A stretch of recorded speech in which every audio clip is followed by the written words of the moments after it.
Damos gracias a Dios porque estamos reunidos un domingo más con nuestros corazones dispuestos a alabar y glorificar el nombre del Señor. Este es el día en que la iglesia le rinde culto a Él. Tenemos el Evangelio de San Marcos en el capítulo 1, los versículos del 21 al 28. Y yo he titulado a nuestra reflexión de este domingo, Jesús y el demonio de la sinagoga. Es un texto que le da continuidad al que meditamos el domingo pasado. Y vamos precisamente en el camino del ministerio de Jesús que está iniciando. El domingo pasado vimos cómo Él inicia su ministerio eligiendo a 4 pescadores para que sean parte de su equipo, de su grupo de misión. Y Marcos, en este relato que tenemos para hoy, los versículos 21 al 28, nos presenta a Jesús llegando a la sinagoga en Capernaum. Como judío, en distintos momentos Jesús va a ir a la sinagoga en el día de reposo.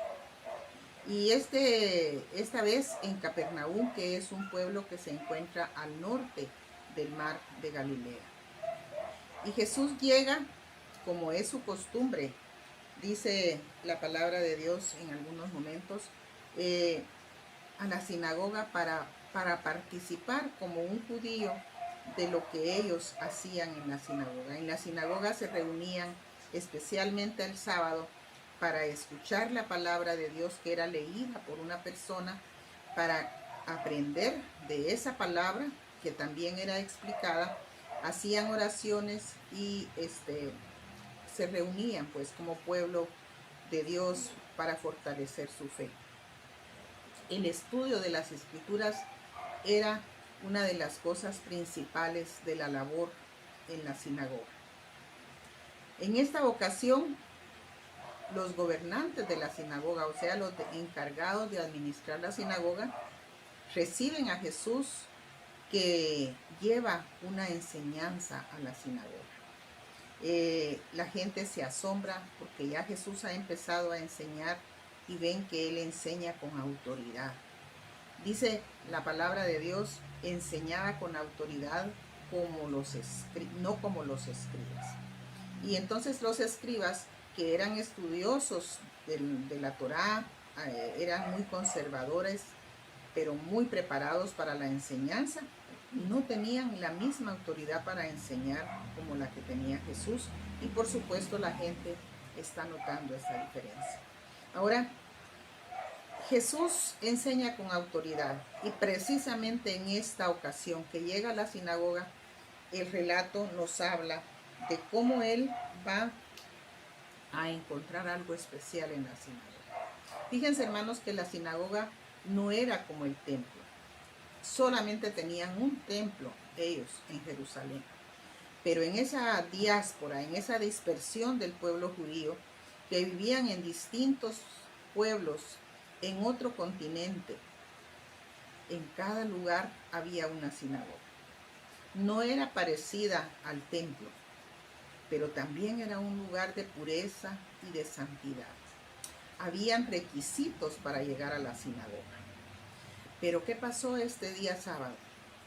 Habían guardias cuidando la entrada de la sinagoga para que ninguna persona impura o con alguna situación que le hiciera incapaz de entrar a la sinagoga, la detenían en la puerta.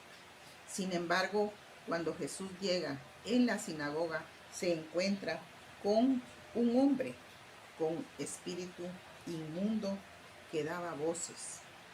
Desde que Jesús entró, el hombre daba voces. La mayoría de las personas que estudian la Biblia y que estudian los idiomas originales explican que el hombre, esta persona y el demonio eran uno solo. En el momento que un demonio dice posee o poseía a una persona, eran uno solo. Y entonces cuando el hombre ve entrar a Jesús, da voces. Es él, el demonio, hablando a través de él. ¿Y qué decían esas voces? Ah, ¿qué tienes con nosotros, Jesús Nazareno? ¿Has venido para destruirnos? Sé quién eres, el Santo de Dios. Fijémonos cómo el espíritu inmundo que posee a este hombre identifica a Jesús de dos maneras, con un nombre que es usual porque él era originario de Nazaret. Dice Jesús Nazareno. Y el otro nombre o la otra manera en que él lo identifica es llamándole el Santo de Dios. Y fíjense, hermanos, que santo significa pureza. Y él está frente a un espíritu inmundo. Y entonces, ya decía yo anteriormente, ¿por qué lo dejaron entrar? ¿Qué pasó con los guardias en la puerta que no se dieron cuenta que estaba ahí, que ingresó? Pero cuando Jesús llega, el mismo espíritu inmundo se da a conocer. Aquí hay mucho que comentar alrededor de esto. Un lugar de pureza y santidad como la sinagoga y un hombre con espíritu inmundo ahí. ¿Por cuánto tiempo? Nosotros no sabemos porque la Biblia no dice cuánto tiempo el hombre tenía de estar en esa condición y estar llegando a la sinagoga. ¿Por qué los escribas y los encargados de administrar la sinagoga no habían reparado en el hombre? Y fíjense, hermanos, que muchas veces nosotros actuamos como las personas en esta sinagoga. Como iglesia, a veces actuamos de esa manera. Nos enfocamos en la liturgia, nos enfocamos en la enseñanza que se va a impartir, nos enfocamos en la labor de beneficencia del diaconado, nos enfocamos en el edificio, en la limpieza, en el ornato, y descuidamos ver a las personas. ¿Cómo vienen?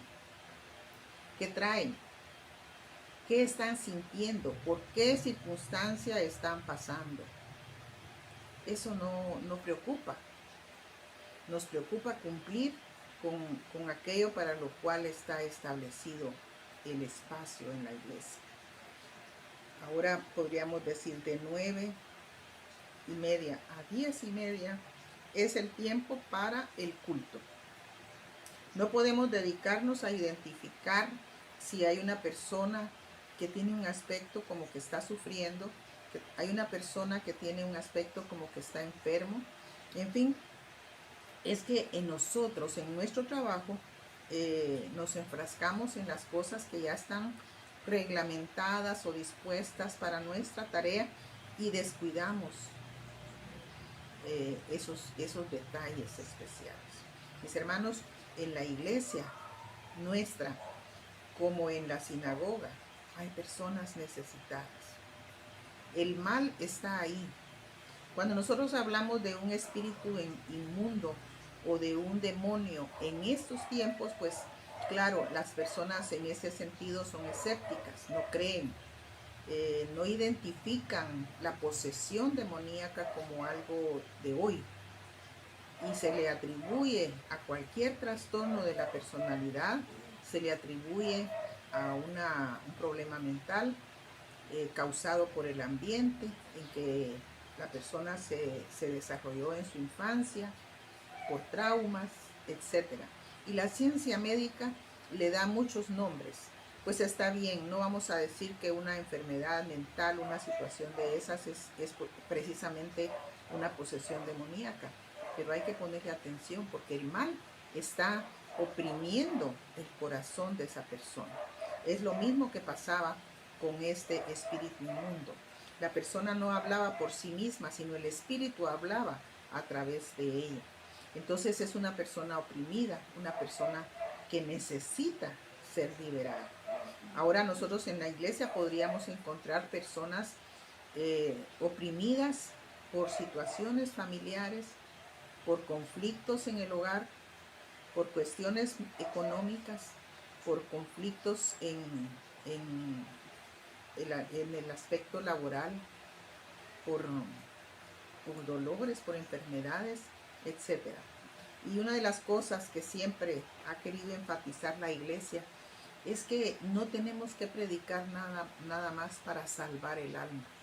La iglesia también debe estar atenta a las necesidades de la persona, al cuerpo de la persona, a su desarrollo mental, emocional, a la paz que debe tener esta persona. Y cualquier cosa que le esté impidiendo estar en paz cuando está en el culto o cuando está en su casa, es algo que la iglesia debe tratar de identificar qué es y ver si puede ayudarla.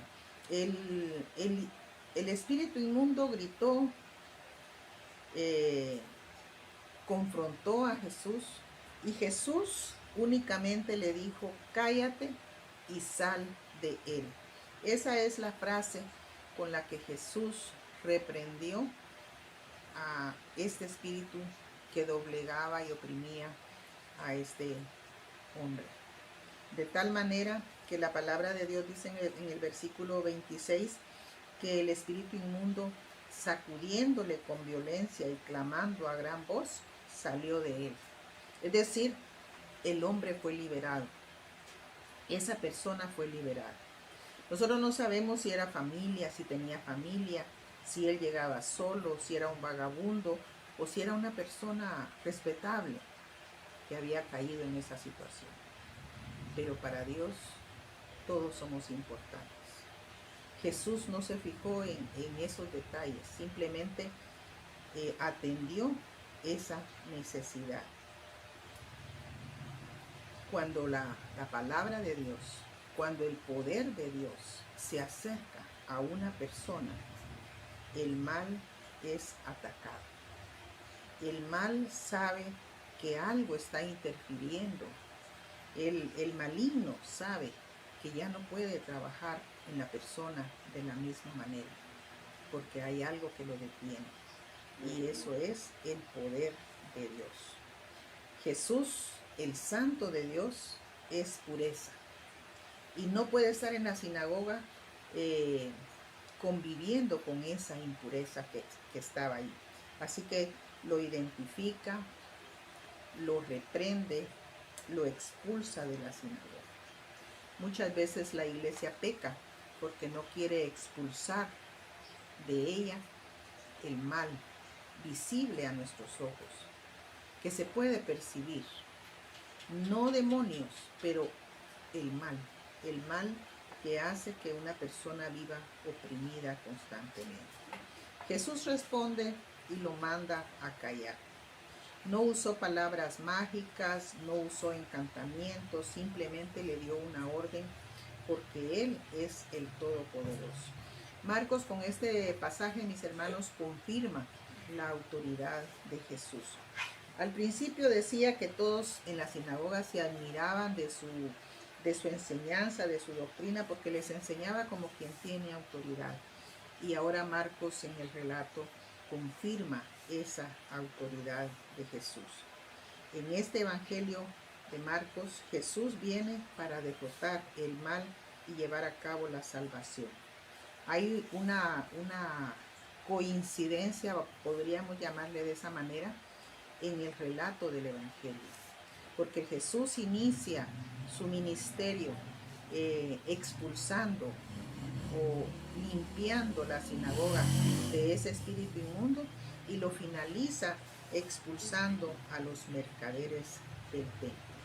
Jesús comienza su ministerio con una enseñanza y sanidad. Enseñanza, sanidad. Es decir, unida la enseñanza de la doctrina con la sanidad de la persona en esta obra de salvación que Jesús viene a realizar. Y la gente pregunta: ¿qué es esto? ¿Qué nueva doctrina es esto? Y quiero finalizar invitándolos a hacernos esa pregunta. Nuestra doctrina, nuestra enseñanza, nuestro mensaje, nuestro testimonio en la iglesia, sorprende a la gente, la hace admirarse, la hace preguntarse, ¿qué es esto? Porque ese ¿qué es esto? Es un ¿qué es esto? De admiración. Su fama, dice la palabra de Dios para finalizar, pronto se difundió por toda la provincia alrededor de Galilea. Este es el inicio del ministerio de Jesús. Que Dios les bendiga.